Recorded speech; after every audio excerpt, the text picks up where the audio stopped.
Всем хай, бүгін мен сіздерге countable noun мен uncountable nounды түсіндіргім келеді. Countable noun дегеніміз бұл саналатын зат есім, яғни 1, 2, 3 деп санай аламыз. Ал uncountable noun сабақтан кейін мен сіздермен төменде бөлісетін боламын. Соны жазып жаттап алсаңыздар болады. Ал енді сұрақты қалай қоямыз? Countable nounға how many деген сұрақ қоямыз. How many apples are there on the table? Үстелдің үстінде қанша алма бар деп сұрап тұрмыз.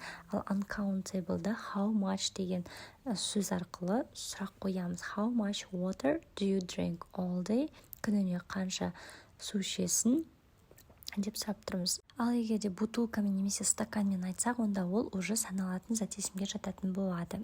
How many cups of tea do you drink деп сұрасақ, қанша стакан чай ішесің деп сұрап тұрмыз. Көп емес деп жауап беретін болсақ, not many деп жауап береміз. Мына жердегі ақша бұл тоже uncountableға жатады. Ары қарай countable'дардың жекеше түрде және n артикльдерін пайдаланамыз. Және n артикльдері бір деген мағынаны білдіреді. Бұл жерде there is an apple, a banana on the table. Үстелдің үстінде бір алма, бір банан бар екендігін айтып тұрмыз. Ал егер де көпше түрде айтатын болсақ, жаңа зат есімнің соңына s және es жалғауын жалғаймыз.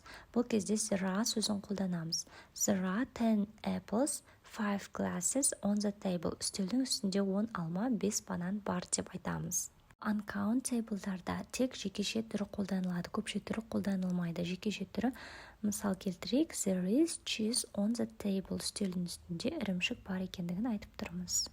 Достар, егер де сабақ қызықты болып жатса, онда лайк басып комментарий қалдырыңыз және де достарыңызбен бөлісіңіз, тіркеліп алыңыз каналға. Ары қарай жалғастырайық. Егер де біз затымыздың конкретно санын білмейтін болсақ, онда біз some және any сөздерін қолданамыз.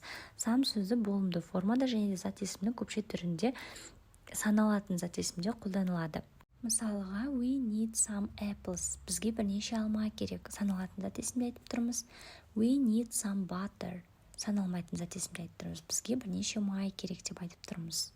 Any сөзінде дәл some сөзі сияқты, егер де заттың конкретно санын білмейтін болсақ қолданамыз. Бірінші болымсыз негативтік формада қолданамыз. Мысалға, we don't need any tomatoes. Бізге ешқандай помидор керек емес.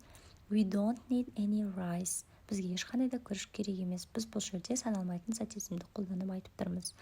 Ал сұраулы question формада саналатын зат есімге мысал келтірейік. Do we need any oranges? Қандай да бір апельсин керек пе деп сұрап тұрмыз саналатын зат есіммен.